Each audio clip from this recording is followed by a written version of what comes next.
As an older Gen Z, I and most people in my age group grew up in a world that no longer exists. We grew up in the final stages of what you could call the boomer paradigm. This boomer paradigm is essentially the world and ideas which were created by the boomer generation. Essentially, it is the world which has existed for the last 60 years or so. It is the world that tells us that we need to just pull ourselves up by the bootstraps, work hard, be a nice guy, and trust the system. The system and the ideological framework created and propagated by the boomers, however, is in the process of total collapse. Gen Z is not only experiencing the full brunt of this collapse as we are coming of age, we are also helping to hasten it further. Growing up, us Gen Zers were taught a lot of outdated BS about how things work and how we should live our lives. The first example is related to work and the economy. Growing up, we had it hammered into our skulls that we just need to go to school, find a good job at a company, work hard, and one day we'll be able to buy a nice house with a white picket fence and even have some money saved over. Now, obviously, this is not the case for 90% of Gen Z. The majority of Gen Zers right now do not own a home. I mean, I can barely afford to rent my apartment. Meanwhile, my parents, at the same age that I am now, were already married and on their way to getting a house. And before them, my grandparents got married and bought a house when they were teenagers. Meanwhile, the majority of Gen Z today are either living with their parents, or if they are living in an apartment, they may have one or more roommates. And on top of that, they'll need financial support from their parents just to afford to live and have some money to save up. And finding a good career is an absolute joke. I have a college degree and I spend hours tailoring and editing my resume, making sure I add in all the perfect little buzzwords to trigger the AI algorithm. I apply to hundreds of job openings, regardless of how much they pay. And do you know how often I get a response back? Generally, zero. Maybe if I'm lucky, like one out of those 100 or so jobs I applied to will actually get back to me.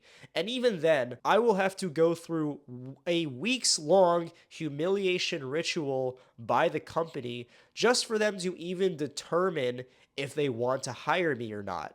It's an absolute joke.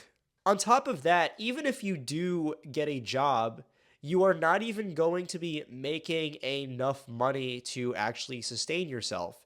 Even with a master's degree, it is a challenge for anyone to find a job which pays a comfortable wage. And even what is considered a livable wage in modern times still pales in comparison to the buying power of the average baby boomer. To even match the buying power of the average boomer back in their heyday, like 50 or so years ago, you would need to be making at least $70 an hour. And you are lucky today to find a job which pays even 20 an hour. And even then, that price point is pretty rare for someone who doesn't have a college degree or hasn't been working a career for years or is in a trade.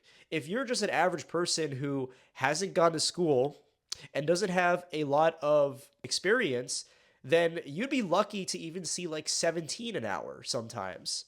The reality is that working a typical 9 to 5 is just not worth it for most Gen Zers. Most of us only work because we have no other choice, and even then, we are not even making enough to ever hope of starting a real life for ourselves.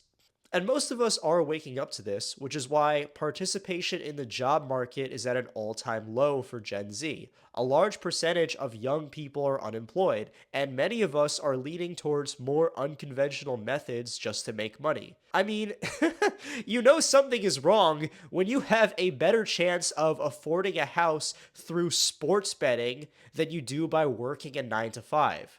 And aside from outdated career and financial advice, another boomerism which has been rammed down every subsequent generation's throat is this whole nice guy persona.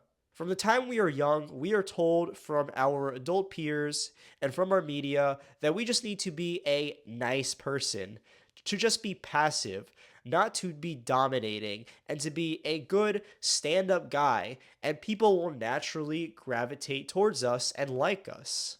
Now, this nice guy brainwashing, I think, really hit the millennials exceptionally hard, with a lot of millennial media from like the early 2000s pushing this message that as a guy, you should be passive, submissive, and unthreatening. You should be open about your feelings. This way, the girl will see your kindness and sensitivity and choose you over the big mean jock. Now, obviously, this is so far from reality. Look back at high school. I remember in high school, you had the tall, popular, attractive kids who could get away with anything. They could be the biggest a-holes in the world, and yet they never get in trouble with the teachers. The girls still liked them, and everyone still wanted to be friends with them. And I think Gen Zers have already figured this out. Just look at the influencers who are popular with our generation. For the most part, they are complete sociopaths who will engage in the most depraved, psychotic behavior if it means getting any amount of money or attention from it. You see this especially with the rise of looks maxing, especially with people like Clavicular, who behaves like a complete narcissistic cunt in public. And regardless, women are still lining up to be with him, and he's still one of the most famous people in the world right now. And this is still, for the most part, incomprehensible to the older generations, especially when it comes to looks maxing. Older people, especially boomers, are still under this illusion that your looks do not factor into dating. It's still a complete mystery to many boomers and a lot of Gen X men as to why so many of them are in unhappy marriages and get divorced and cheated on by their wives. Never once do they consider that maybe it's because they all have beer bellies and are severely Norwooding on their heads.